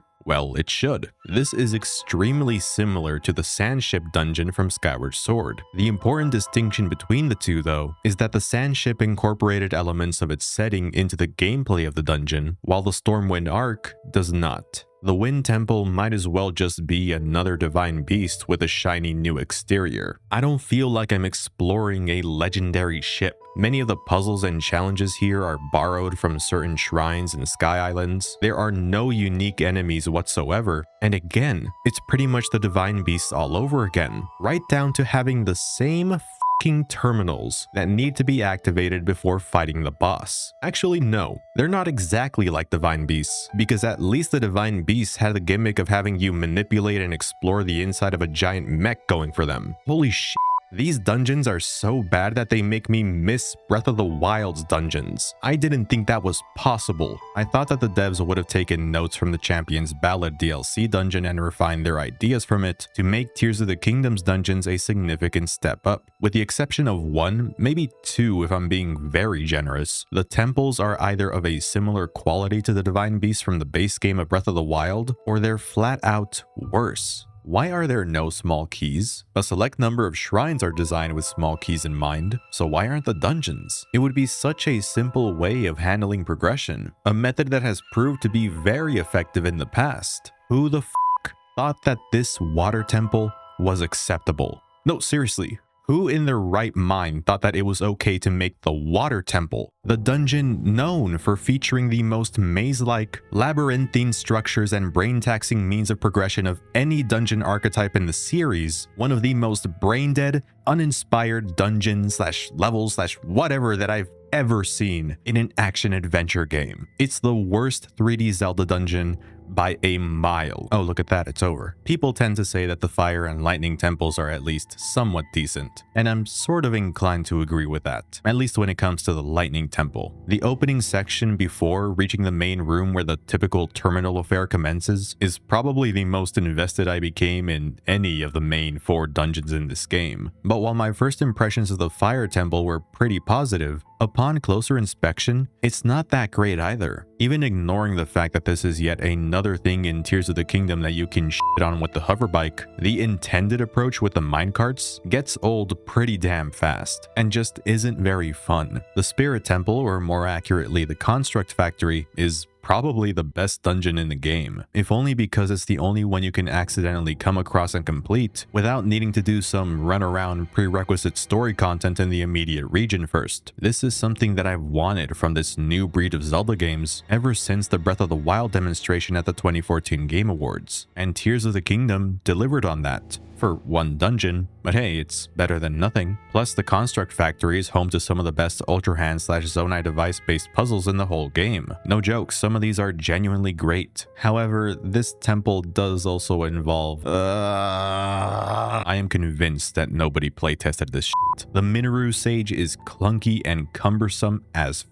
f***. It limits your mobility by a ton and is just not enjoyable at all to control, completely ruining the novelty of having your own customizable Zonai-powered war mech. Most of the other Sage abilities are a lot more useful, when you're actually able to fire them off, that is. I swear to God, I'm gonna fucking lose it. Honestly, clunky and cumbersome are the perfect ways to describe many things in this game. Like the material menu. What in the actual is this? You can sort your materials by attack power, most recently used, put Zonai devices in the front, but the sheer volume of materials you collect in the game means that you'll either stick to the same 10 or so fusion combos for your entire playthrough, or spend an ungodly amount of time scrolling through this menu whenever you want to look for something new to attach to your arrow or weapon. Why didn't I know about the Lizalfos tail fusion effect on swords for the longest time? Because this entire system is a hassle to deal with. It discourages experimentation and doesn't value my time. While we're on the topic of fuse again, while I appreciate what it does for combat, the aforementioned material menu and the fact that you can't fuse materials to weapons from within said menu can really put a damper on the pacing of fights now. This mechanic works best to enhance the visceral and chaotic aspects of real-time combat when you limit yourself only to materials that are already out in the open, because the last thing I want to do is spend any more time on this screen, especially while in the heat of a battle. There's also a considerable delay when opening and closing the interface, a delay that wasn't there in Breath of the Wild. It's probably because this hardware is constantly on the verge of exploding while running this game. It has a much harder time keeping a steady frame rate compared to Breath of the Wild. All the more reason not to build giant death machines. This shit makes me nauseous. It'd be one thing if this was the first instance of this kind of menuing in these games, but no, it's a carryover from the last game, and it wasn't good in that game either, but now it's even worse, and it returned in Echoes of Wisdom, and I had these same problems with the Echo system in that game as I did with the Fuse system in Tears of the Kingdom for that very reason. Upgrading multiple armor pieces at a time takes forever just like before, as does expanding your inventory and getting more than one heart or stamina upgrade at a time at a goddess statue.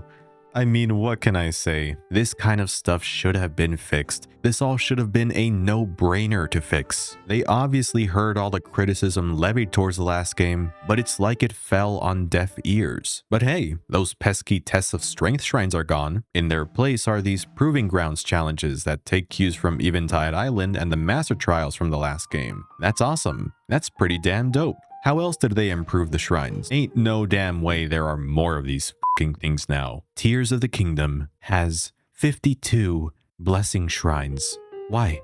Just why? Why would you do this? Why? And considering the shortage of interesting shrine quests in this game, that means there's an even greater percentage of blessing shrines now that feel worthless. And now the combat tutorial shrine from Breath of the Wild has been split into 7 separate tutorial shrines? More than a third of the shrines are filler? Despite that, I challenged myself to complete every shrine in this game for the first time for this video, partly because I hate myself, and also because I wanted to get a better idea of how they stack up against Breath of the Wild shrines as a whole. While I did say earlier that I generally prefer some of these over the ones in the last game when looking at their intended solutions in isolation, one thing that the last game's shrines were better at were the rewards, which is saying a lot because most of Breath of the Wild's shrine chests contained jack squat. In Tears of the Kingdom, pretty much all of the chests and shrines give disposable items. As a matter of fact, many activities in this game still don't compensate you well enough. Apart from armor sets, most of which are returning ones from the last game anyways, you'd be hard-pressed to come up with even a small list of cool rewards you earn from bothering to complete minigames and side quests. In the Breath of the Wild video, when writing about the terrible reward system that game had as well, I included a sentence citing an example from memory about a certain long-winded side quest that gave me a carrot for my troubles. When it came time to edit the video, I couldn't find a clip of that quest in my footage for the life of me. My memory must have been wrong, I thought, so I used another clip instead that still got my point across. But actually, no.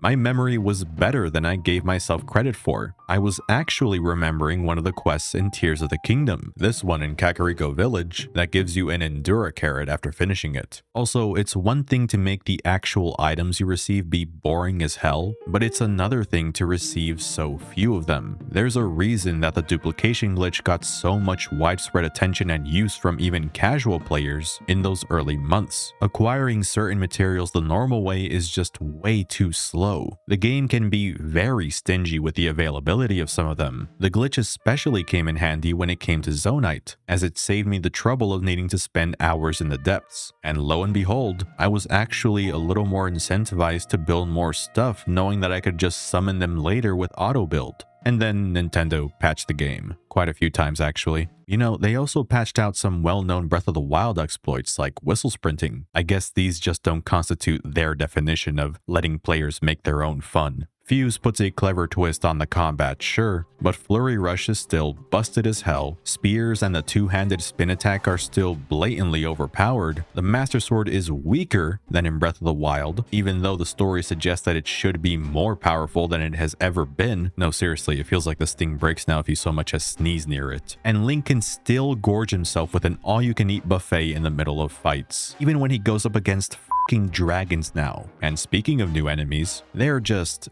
aren't enough. For the most part, you'll still be dealing with the same mobs of Bokoblins and Moblins. New enemies like Horriblins and Like-Likes are rare to find outside of caves, and they comprise most of the monsters that you'll fight in the caves to begin with. Same goes for Zonite constructs, which are mostly relegated to shrines, dungeons, and the sky. The added mini-bosses like the Froxes and Flux constructs quickly devolve into the same monotonous fights out of sheer repetition, just like Hinoxes and Stone Taluses did, and still do. Thank Christ for the Gleeoks at least, man. These are genuinely always amazing because, like Lynels, they're pretty difficult and fun to take down even late in the game. You've got to pull out all the stops when going up against a Gleeok.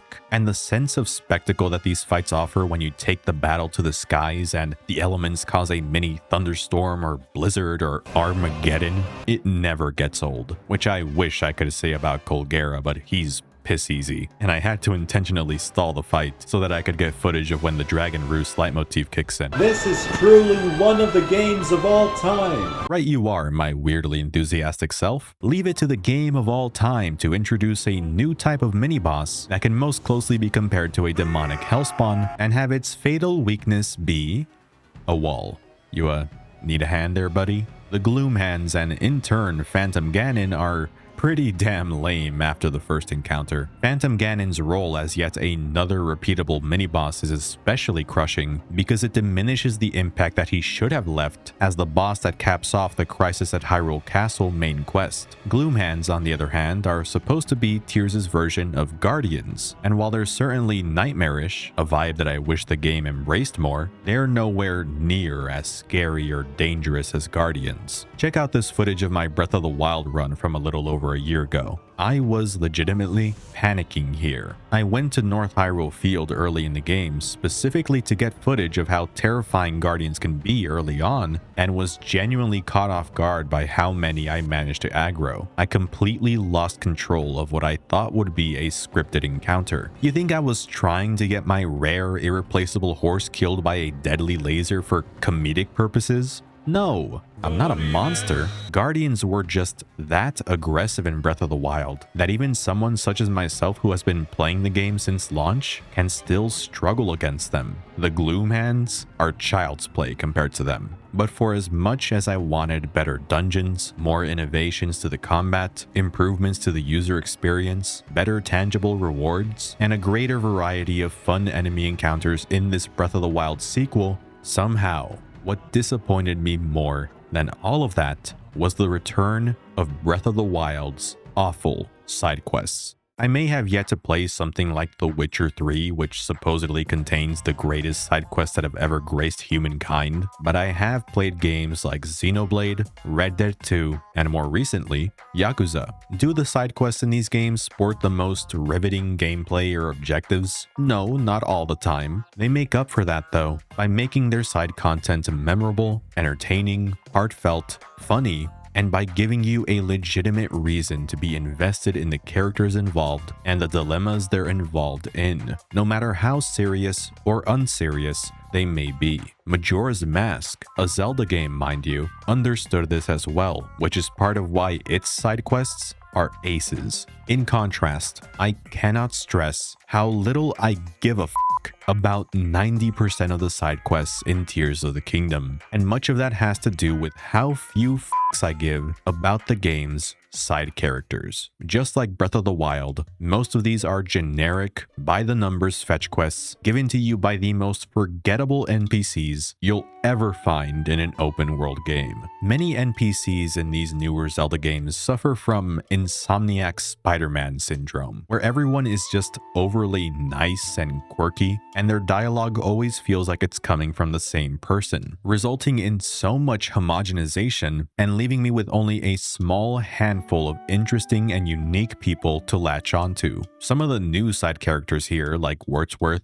Penn, and Colton, are all either super boring, super dumb, or just super annoying, with each of their respective overly simplistic, one-note personalities completely killing any interest I had in seeing the quests associated with them all the way through. It doesn't help that the events that these beefier quests take you through hardly ever involve anything remotely compelling. The side adventure involving Wordsworth is all about helping him with his Zonai research by taking pictures of these stone tablets inscribed with information about Hyrule's history. The flavor text, while neat, really should have been part of the main story instead, since any player who values their time will very likely miss out on all of these tidbits about key characters who already don't get enough development in the main quest. I would have liked to see Zelda and Minoru spending time together and working to raise the Zonai Temple of Time into the sky, instead of reading about it from a very missable side quest. Tracking down every inscription is also just a much more painstaking process than, say, finding the Zora monoliths in Breath of the Wild, both in the act of finding them and receiving the information they contain. With the Zora ones, the payoff was immediate. With these ones, you need Wordsworth to translate them one at a time, because Tears of the Kingdom just loves dragging everything out. The side adventure involving Penn, on the other hand, has Link aiding him in his investigation of the alleged Zelda sightings at the various stables, where she's reportedly telling soldiers to strip naked. Wow, these NPCs are fucking dumb. Quests like these that are meant to come off as humorous and charming either run their jokes into the ground at lightning speed due to their redundant nature, or they're just not as cute as they think they are. Hateno Village has fallen victim to this weird mushroom fashion trend spearheaded by this lady. You can run into many of her disciples all around the world too. Haha, mushrooms are so funny and eccentric, am I right everybody? You don't see people wearing this kind of stuff every day, right? Oh wow, I am being really fucking mean to this game, huh? Okay, unscripted moment. I actually do like how this quest ends with a message about embracing a union of old and new ideals for the betterment of the village. I quite like that. I kind of wish this entire game took that message to heart, but I digress. The only quests that I got any kind of lasting enjoyment from were the Terrytown one involving Hudson and his new family, and I guess I'll throw this game a bone and include the Lurelin Village restoration project as well. The Terrytown one kind of cheats anyways because it's heavily dependent on players already being endeared to Hudson from when they played Breath of the Wild. If I wasn't previously emotionally invested in this character and this settlement, this would be a pretty weak quest as well. It's almost like some other things would automatically be better if the game committed to being an actual sequel. At least completing the quest allows you to build your own house, since Zelda has more or less taken over your old one. A man needs his privacy. As for the Lurelin Village one, yeah, it sucks that the whole pirate invasion just ends up being a glorified bokoblin camp that's not all that different from the normal ones in the overworld. And yes, some of the later steps are the definition of a fetch quest, but man, it feels kinda good getting to help this town actually get back on its feet. For a game whose entire gimmick is about attaching things with ties to a supposed central theme about connections, there's very little side content that centers around actually rebuilding the damn kingdom. No, instead, let's just recycle a bunch of side quest ideas from Breath of the Wild. Find Misko the Bandit's hidden treasures. Again, look for a legendary horse. Again, take part in a test of endurance against harsh weather conditions. Again, defeat the Hinox brothers. Again, help a carpenter build an entire town. Again, help a giant bird character solve some riddles and mysteries. Again. And for those last two, the Tears of the Kingdom versions are somehow worse.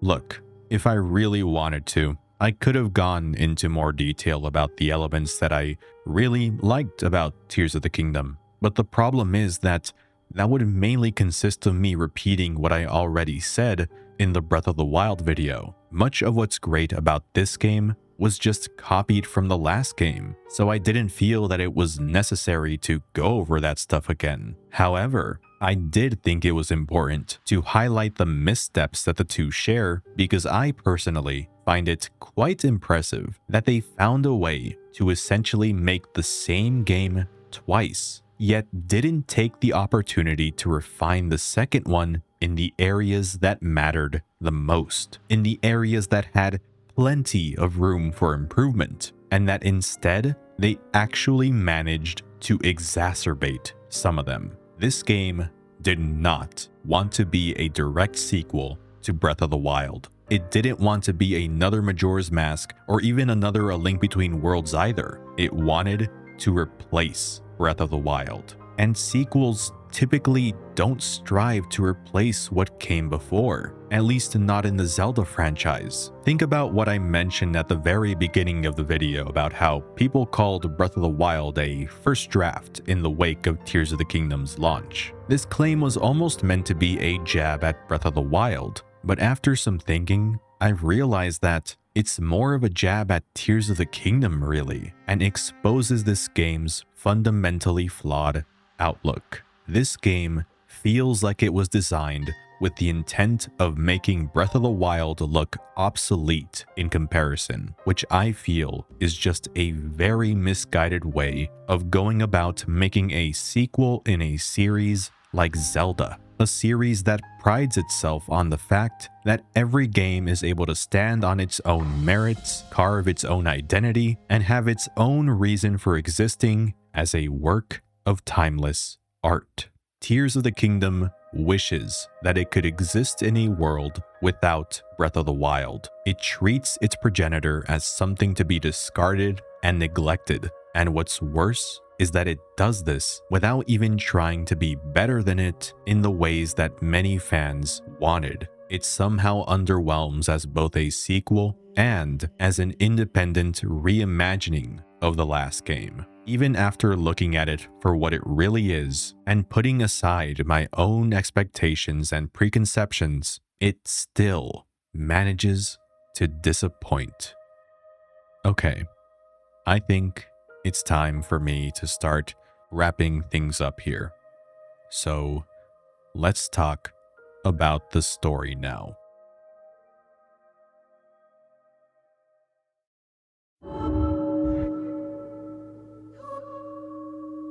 Tears of the Kingdom begins with a scripted prologue segment where Link and Zelda investigate a toxic substance pouring out from beneath Hyrule Castle. In the process, they stumble upon some murals depicting the early history of the kingdom and the role that an ancient civilization known as the Zonai played in its foundation and its salvation from the wrath of a malevolent tyrant known only as the Demon King. Their expedition eventually leads them to the source of the gloom, the decayed remains of the very same Demon King that they just read about, Ganondorf. And unfortunately for Link and Zelda, he wakes up.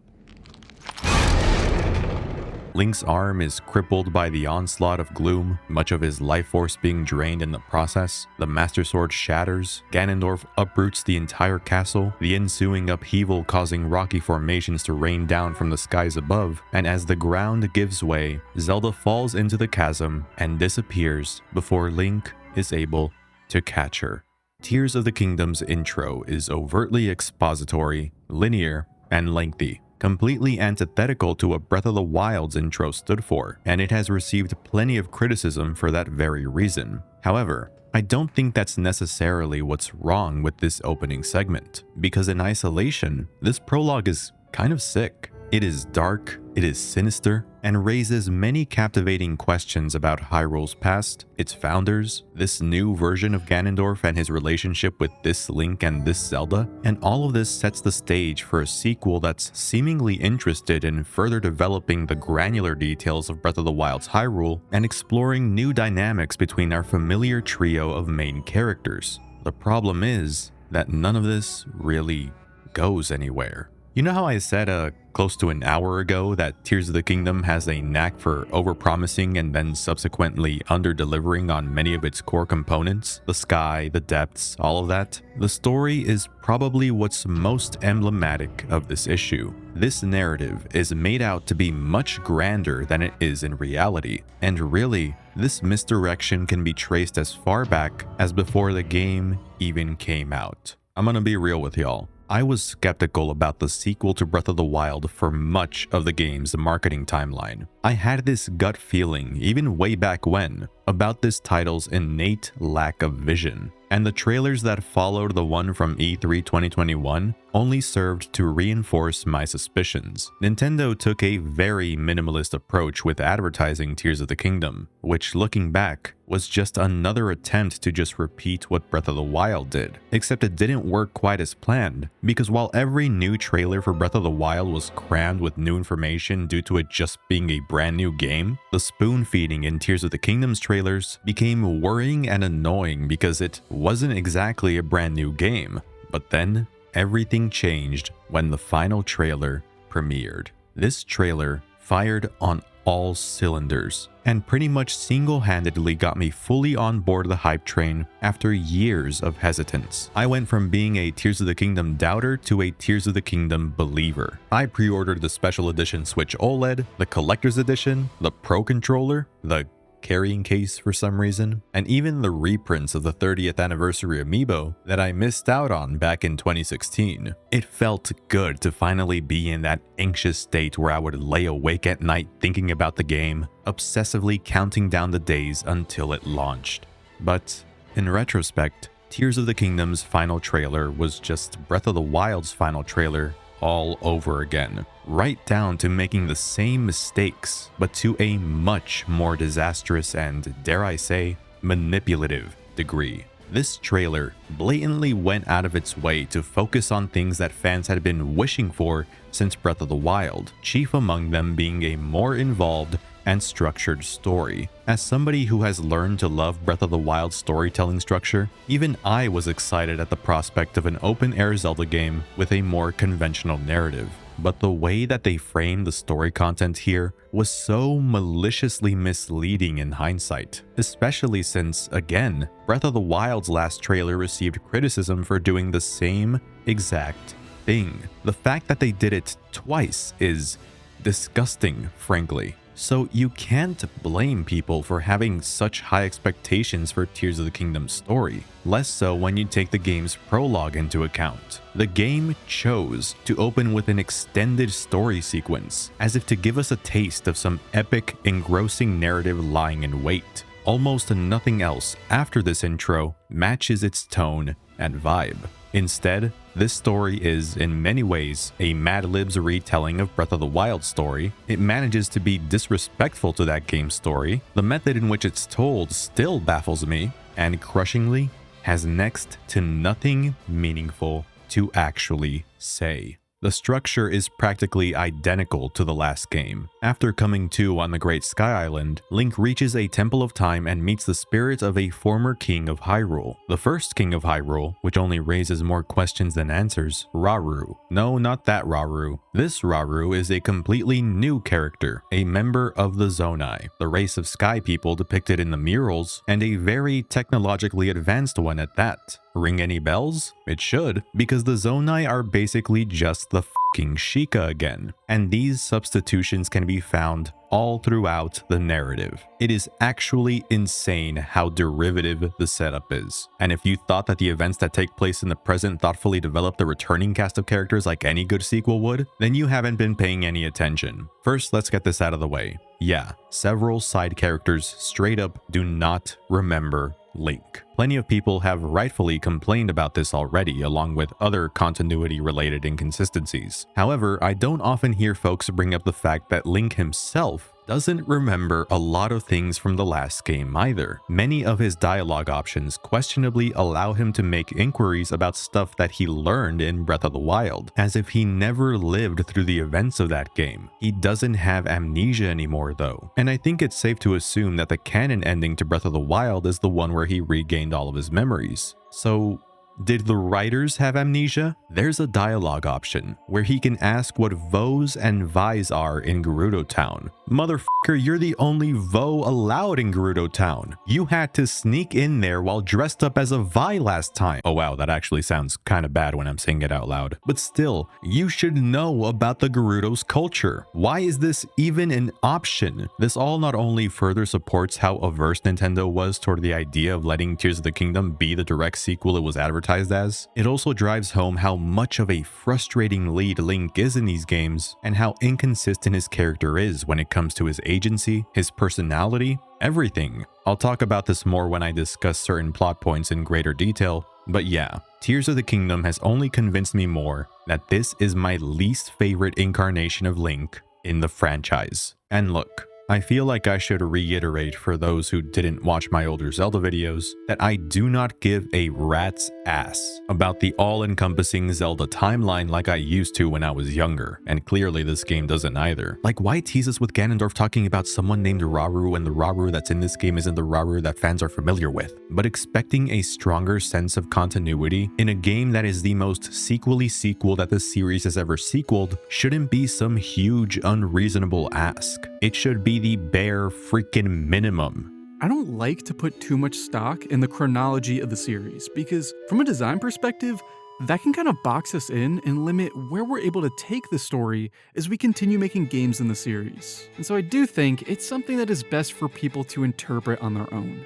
That is what Aonuma had to say in an interview with IGN when on the topic of Tears of the Kingdom story and stories in the Zelda series as a whole. He feels that trying to adhere to a strict timeline can creatively box them in, and thus they don't typically get too hung up on it, something that I and many others have accepted. But that's precisely what Tears of the Kingdom feels like. A story begrudgingly written by people who felt creatively limited by what they could do because they never wanted to write a sequel story to begin with. It feels so disconnected from Breath of the Wild because Breath of the Wild likely wasn't written to have its story left open for a narrative continuation. So any unanswered story elements that were introduced in that game, like the Zonai, are retconned or just ignored in the sequel because there were originally no plans to expand on this world. The revisits to the 4 regions probably also feel so undercooked for that very reason. The writers didn't know where else to take characters like Yunobo because their stories were never meant to continue. Teba is unceremoniously sidelined in favor of Chicken Little over here, and Tulin and every other sage's arc in this game is speedran and or extremely similar to their arcs in Breath of the Wild. As I said earlier, there is some semblance of an underlying theme in this game, that being the theme of connections. In relation to the sages, this is depicted in the bonds they form with Link, learning the value of lending him their powers and working together to save Hyrule. And look, I'm all for power of friendship tropes and stories. It's basically the backbone of some of my favorite JRPGs. But in Tears of the Kingdom, this message comes off as a little been there, done that. Aside from Tulin, since he wasn't a companion previously, I find it hard to believe that these characters didn't already understand the importance of standing together as one by the end of their respective arcs in Breath of the Wild, considering that that game even ends with Zelda vowing to do everything in her power to help the kingdom heal and reconnect so that they could all present a united front. As weak as I think that the 4 regions questlines are, I'd be lying if I said I wasn't at least a little happy seeing even the small bits of growth that characters like Riju and Sidon have gone through since last time. Sidon even has a fiance now, though it should have been me. Tulin is alright, I guess. I like him more than Teba at least, though I still kind of feel bad for that dude. Yunobo. Characters like Pura though, I swear if motherfuckers weren't so horny, nobody would give a damn about her. Pura is one of my favorite characters. Impa has absolutely nothing to do here anymore aside from kicking off the Dragon's Tears quest and... Alright, I think it's time to get into it. The actual meat of this story. So at the beginning of the game, Zelda was actually teleported to the past, during the period of King Rauru and Queen Sonia's rule over the newly founded Kingdom of Hyrule. During her time there, she forms a familial bond with them as well as Rauru's sister Minoru, but also finds herself right in the middle of their conflict with Ganondorf, who we learn was after one of the Zonai secret stones so that he could rule the land. All the while, Zelda is trying to figure out a way to return to her own time and stop Ganondorf from taking over the kingdom in the present. The way Link learns about these events in his time is by finding these Dragon Tear memories located in the 12 geoglyphs around Hyrule. Like the memories in Breath of the Wild, they can be unlocked in any order. Here is the second memory I found in my first playthrough.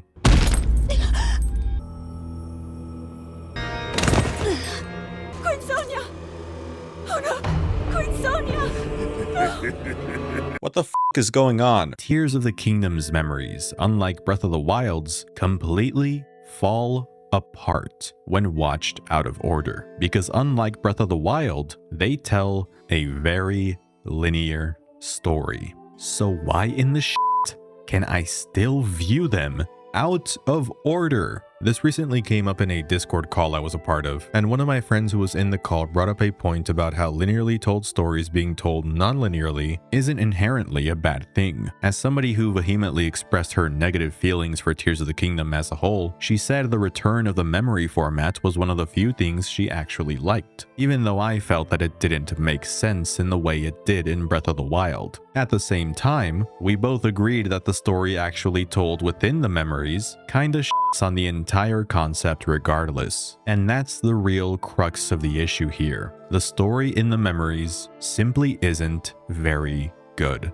I honestly don't give a damn about Rauru or Sonia or Minoru. I don't hate them, but they just don't really leave any sort of impact. Any hint of interest I have for their personalities likely stems from Zelda's own connection with them, since she's a character that I actually care about. Rauru sort of has a character arc about, again, learning to confide in and work with others for the betterment of his kingdom, but similar to the sage's descendants, it just feels very sloppy. Rauru isn't really shown to have much nuance. He's a benevolent guy all around, and I don't really buy that arrogance was what led to his wife being killed, as Ganondorf put it. It was more stupidity than anything. Speaking of Ganondorf, he is the central antagonistic force here, and the conflict between him and Rauru is what the memories spend most of their time on, concluding in a big climax, the imprisoning war. Demon King?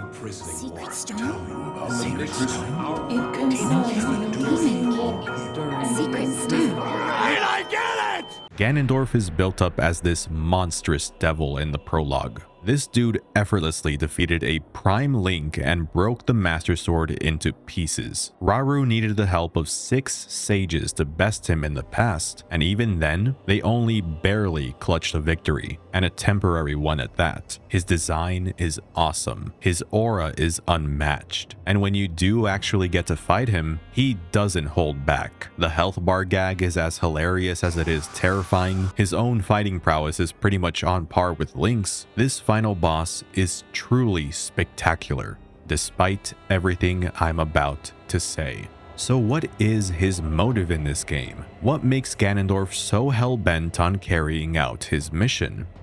Experts are still looking for the answer. Never before has the King of Evil been this boring. First off, he's barely in the fucking game. Now, I'm not gonna pretend like past Zelda games had a whole lot of Ganondorf screen time to begin with, but after being so prominently featured in the prologue and the game's very first trailer, I was expecting this to be a much grander return for him after he was MIA for 17 years. What previous Zelda games were able to do with Ganondorf also makes his Tears of the Kingdom incarnation even more disappointing. I'm mostly going to be referencing Wind Waker here, since that game really is the pinnacle of Ganondorf's characterization. Wind Waker not only perfected the intimidation factor of the character that Ocarina of Time nailed so well, it boldly chose to humanize him, giving him an understandable, albeit misguided reason for being the villain that he was. And when the goal that he worked so hard for gets taken from him at the last second, he loses his mind and suddenly makes things personal, directing his anger towards Link, who he had previously only treated as a minor pest. His motive as a villain was clear, and the justification for his tantrum, to put it one way, made sense given what had just occurred. Ganondorf in Tears of the Kingdom wants to be a king.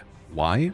I don't know. That's just what he wants. He wants to take Hyrule by force and rule it just because. There is no hint of some deeper socio-political conflict between the Gerudo and Hyrule in this game that informs his actions. No hints of Rauru and Sonia being ethically or morally unfair in the way they run things that could inspire someone to become radicalized and want to overthrow the established monarchy. He just greedily wants the throne for himself and intends to use the power of the Secret Stone to attain it. So I guess greed and a lust for power are mainly what motivate Ganondorf here if I had to pick something, but unlike past versions of the character, there is no deeper subtext to really fuel these characteristics and to elevate this version of the character. Like I said, I just expected a little more given what we've gotten from him before. I thought that the Gerudo questline would shed some light on him since he's given the same backstory he had in Ocarina of Time, but neither Riju or anybody else in the town even mention him. His role in the present day also leaves much to be desired. He's the cause behind the plagues afflicting the four regions: blizzards, sandstorms, mud, cocaine. But during all of this, his actual physical form is just chilling in the depths, I guess rehydrating himself after being deprived of precious fluids for millennia. Drink your water, folks. I just do not like this Ganondorf. The game gives me no reason to actually like him apart from superficial ones like his design and voice. Poor Matt Mercer. He did a really good job voicing this absolute unit, only for the writers to utterly botch the character. He even kills it when doing the famous Ocarina of Time Ganon yell. Such wasted potential.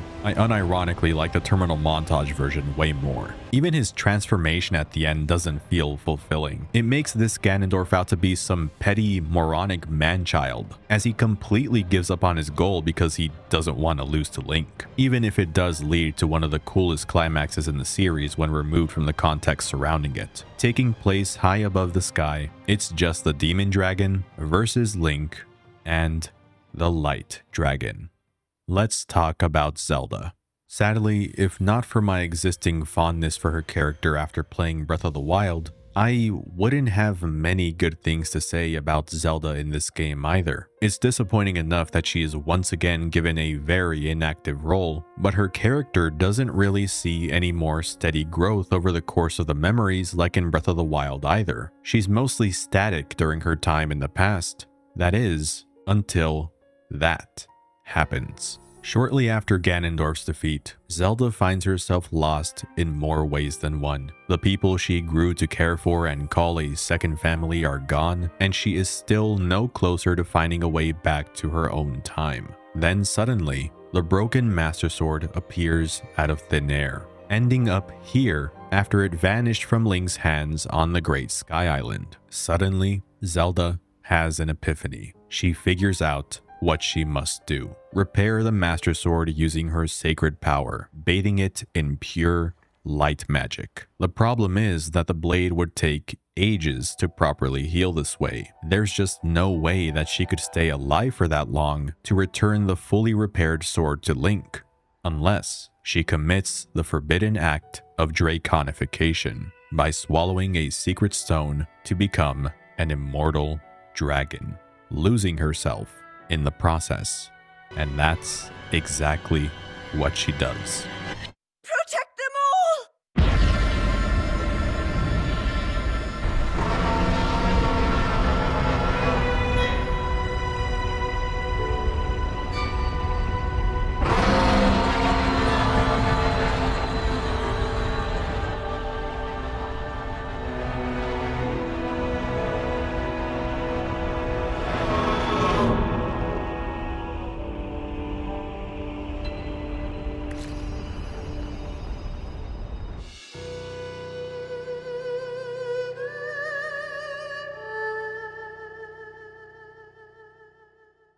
Zelda was the light dragon in the present day all this time, and the Master Sword was just resting on her head for Link to retrieve. And when he finds this out, he doesn't tell anyone. Hyrulean tax dollars and manpower are being invested into the search for Hyrule's princess, but when Link learns the truth, he just keeps that shit to himself. It is very possible to unlock the final memory before dealing with any of the regional phenomena. If you go about the game this way, not only would Link already know that Zelda is the light dragon, he would also know that all of the recent sightings of Zelda are just part of Ganondorf's shenanigans. Yet Tears of the Kingdom's story was not created with consideration for players who may potentially finish the Dragon's Tears quest earlier than intended. So for them, the story events in the present day can end up feeling like a total waste of time. Why this game didn't put any effort to account for these scenarios is beyond me. This is a game where an unbelievable amount of effort was put into the physics engine and interconnectivity of the open world, yet not even a fraction of that effort was put into ensuring that the story would be sensible and enjoyable for everyone, regardless of their playstyle. The revelations in the memories should have a much greater impact on what's happening in the present. Even something as simple as tweaking some character dialogue here and there would have sufficed, but everything just carries on like normal, as if nothing of importance was learned in both the main quests and the side quests, and it just feels very insulting. To bring up the Lucky Clover questline again, look at Link's reaction here to the rumor of Zelda having supposedly been kidnapped by the Yiga. I had already seen all of the memories when I accepted this quest. Why does he act surprised? Why does he go along with what this dumbass bird is telling him? Why does he keep his mouth shut? Is he trolling? Is he getting a kick out of it? And let's get back to Link, shall we? Why does this dude not give a f***? He just found out that Zelda purposefully turned herself into a dragon, knowing full well that there was no coming back from that decision. As far as anybody knows, there is no way to save her. Zelda is gone. And how exactly does Link react? Yeah, downright sociopathic. Why are these modern Zelda games so allergic to allowing Link to display even an ounce of emotion in the moments where I actually want to see him express himself beyond some very mild facial movements? What makes this even more unacceptable is that these versions of Link and Zelda supposedly have the closest, most intimate relationship of any other versions of them in any of the 3D games, apart from Skyward Sword, and that's why that game is low-key goated. All my homies love Skyward Sword. As scared as Nintendo may be to admit it themselves, wanting to leave everything up for interpretation out of a fear of committing to any sincere, compelling writing decisions, it's obvious that Link and Zelda in these games have long outgrown their platonic princess and her appointed knight dynamic. They are much more than that now. They live together and share the same bed. Zelda talks about Link and treats him in a way that all but explicitly confirms a romantic partnership between the two. At the very least, they are the best of friends, but Link barely even emotes upon learning that he will never see her again. And thus, what should have been the most emotionally charged Master Sword pool in the series is diminished by Link's complete lack of expression. However, if I just ignore Link's total indifference, this moment is still quite good.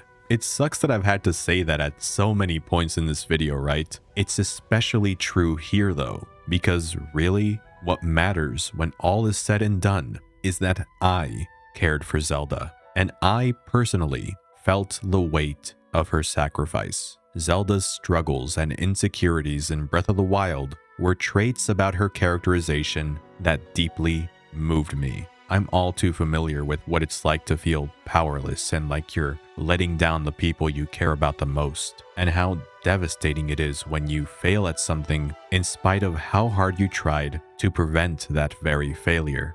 In Breath of the Wild, the main quest is to destroy Ganon, but at a certain point, for me, saving Zelda became a much more powerful motivator. In Tears of the Kingdom, finding Zelda is the central mission now, but when you do, you can't save her. Zelda undergoes 2 huge sacrifices in these games, but this one is repeatedly said to be irreversible.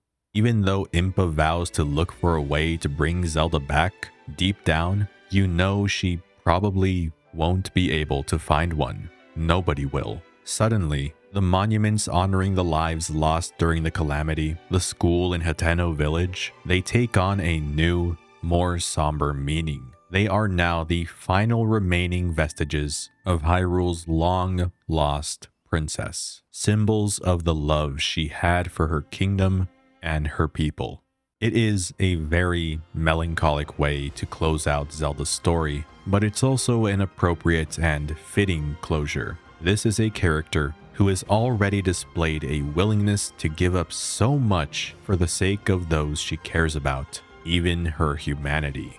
After watching The Last Memory, the rest of the adventure becomes a mission to honor her final wish, protecting them all, saving Hyrule, reconnecting with its people, and with their help and the help of the blade she gave up her sense of self to repair, you can thwart the Demon King and put an end to his destructive pursuits, ensuring that Zelda's sacrifice was not in vain.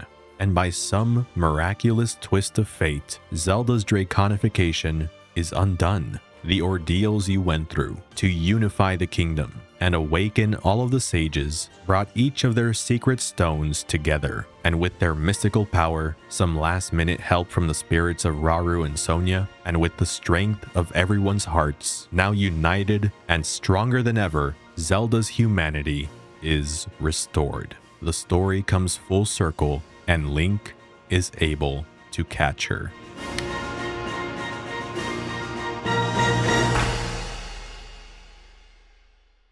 There's just one small thing. I lied.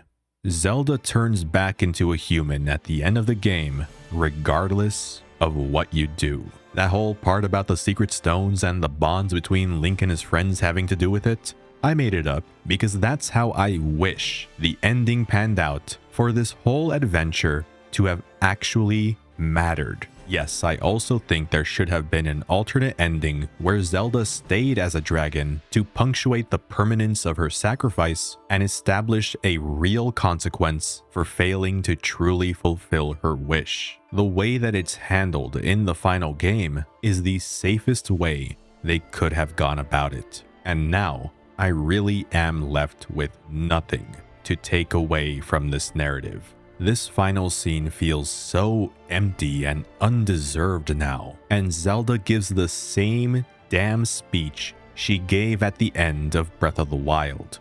Nothing changed. Nothing was lost. Nothing was really even earned. This is one of the most inconsequential and hollow stories in the history of the franchise. It's bad enough that it's formulaic as hell and has a weak villain and blatantly disregards previously established story elements, but what really kills me is how unimpactful the whole journey was at the end of the day. The sequel to the game that so cleverly told a story that doubled as a meta-story about the legacy of the Zelda series as a whole has nothing to say. Why, Tears of the Kingdom? Why are you like this? Why won't you just let me love you?